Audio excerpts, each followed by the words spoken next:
Think about, because I'm English, Sir Galahad, the Knight of Sir Galahad, you know, the Knights of the Round Table. Yes. You know, King Arthur. And Joe didn't want to get injured because he was going to fight. I think he was Robert something or other he was fought on Glory, and then he was going to fight on Bellator against Melvin Manhoef. Okay. And he wanted to come out unscathed. So we persuaded his unconscious mind to have armour like Sir Galahad. So I talked in hypnosis about the...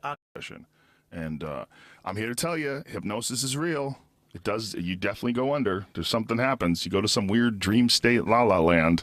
How long was I under for? 4.5 days. Whoa, no, you were hungry. To be honest, about, I'd say 20 minutes. 20 minutes. Maybe 20 minutes, 30 minutes. Yeah, I kind of get lost in it too, you know? It seemed like 5.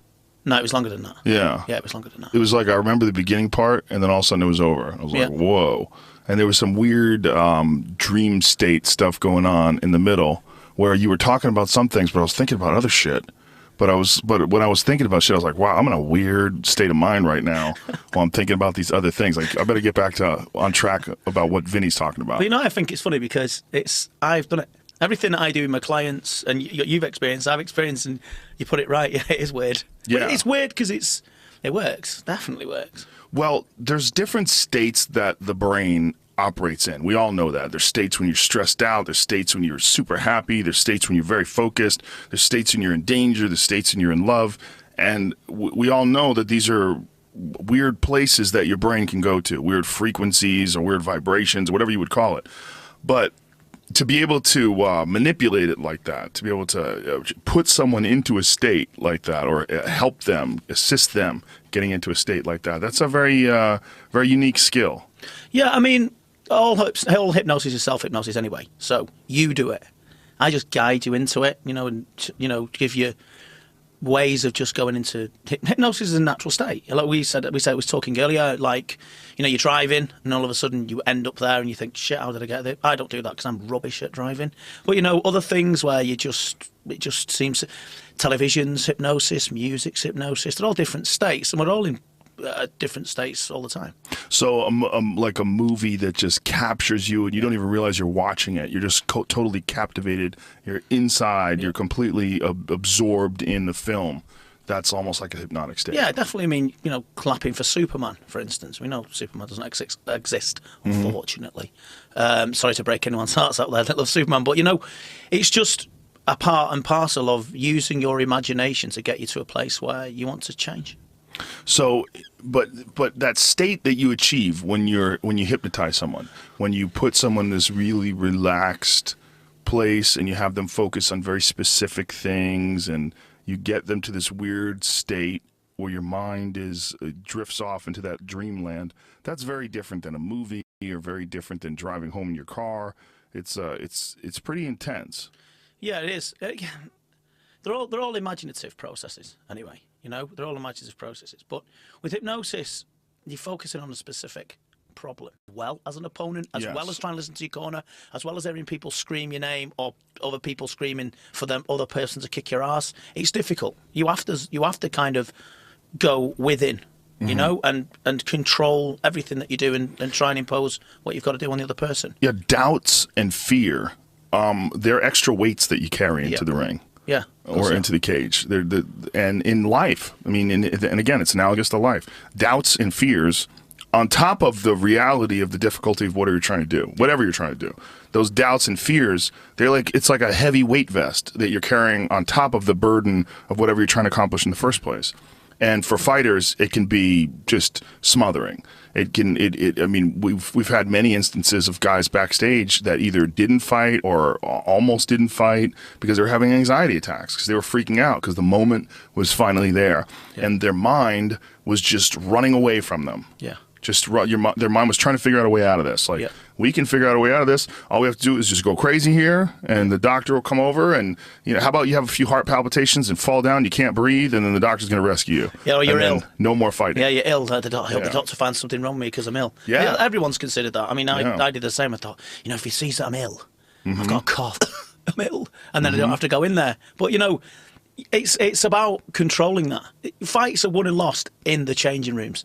Sometimes. A lot of the time, you know. But you could be the most confident You can be the most confident motherfucker on earth, but if you're fighting Anderson Silva in his prime and you're not that good, Yep. you're probably still going to get lit up. Yep. And that's a problem. I mean, Getting yourself lit up as bad as you would if you didn't do anything about it. You know? Maybe. You know, there's only so much. Yeah, there is. Yeah, there is. I mean, not everyone's going to be a champion. Right. You know, that's fact. That is a fact. You know, it's you know, they don't throw these belts around, do they? The UFC and the WBC boxing. They don't just give you a belt. You know, and there's always. But from my point of view, I like seeing people conquer shit. That really debilitate them. Whether they win, lose, or draw, sometimes it's irrespective. It's the experience sort of them saying, I did a lot better than I thought I would do, and you know, and all that sort of stuff. And they can live with it. Some people lose, and they just never forget it, and it can haunt them for, well, eternity, really. Yeah, they define themselves. That's a real issue with human beings. They define themselves by their past failures. Even though they've learned from those mistakes, they always look at themselves as like, God, I'm the guy who did this.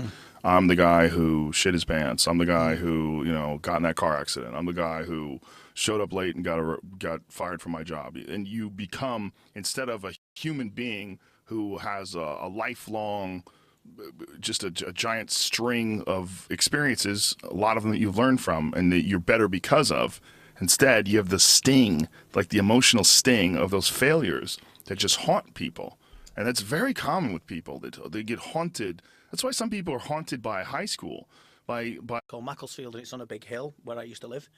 And I seen the guy used to live next door to me. His mum used to live next door to me. He used to live there as well. And he was 60, something like that. And I seen him at the top of the road. And he was stood at the top of the road and he was looking down the bottom of the road like this. He was looking again. And he was just stood there. And I said, what are you doing? And he went, there's two guys down there.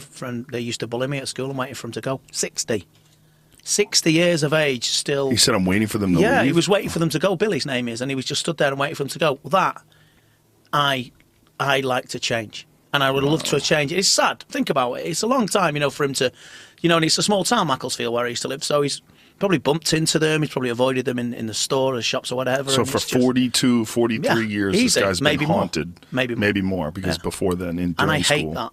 I just, it's, you know, it's sad. It's a real sad situation. It is sad, but it also seems to be bizarrely and cruelly a part of human nature, a part of animal nature. So if the animals fuck with other animals, they try to find the pecking order. And it motivates the weak ones to be strong. It motivates people to stand up for themselves. And that's where, I mean, the bullying is a horrible thing, but bullying is also the reason why a lot of great fighters exist. Guys like Georges St. Pierre, I mean, he's pretty open about it. Like, the reason why he became a great fighter, because he was tired of people fucking with him. And he might not have ever become the guy who he became if it wasn't for that pressure, if it wasn't for those obstacles that were thrown in front of his face, you know. And it's unfortunate that it happens, but objectively, if you step back and look at just life itself, it seems to be an inexorable part of our existence on this planet. There's a pull and a push, and if there's no one pushing, there's no pulling, and if there's no, you know what I'm saying? If there's no, no negative, oftentimes the positive doesn't reach the same heights.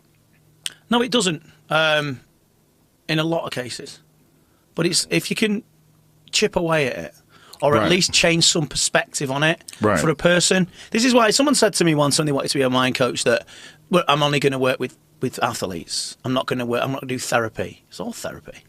It's all therapy. Regardless of fighters, it's not always about them being nervous about fighting. The fight doesn't scare them. It might be something to do with the girlfriend, a loss of a family member, whatever. Or, you know, it goes back, way back. It's all part of people's journeys. It's all part of people being who they are. But therapy has a negative connotation in a lot of people's minds because they connect it to self-indulgence. Like, are you going to go to therapy every day and just whine and bitch about your life? And we've all met people that are doing that. You know, we've all met people that are just locked. So for them, it's sort of more about having the opportunity to use someone to talk about themselves. It's an ego trip in a lot of ways, instead of trying to solve. Like, what the fuck is going on with a cult? My friend named Aidan Pearce, he was into Scientology. I don't know whether he still is. I don't think he is. But he went to Flag, which is the base where the Scientologists have, the main place where they have. And Tom Cruise's sister is named Aidan. Tom Cruise's sister's child is named Aidan after him. Whoa. So he was into it. I went to it a couple of times, years and years ago, and it creeped me out a bit. But I don't know if whatever floats your boat, if it's not causing you any, but I haven't seen that going clear, so I will do. So I don't know about anything.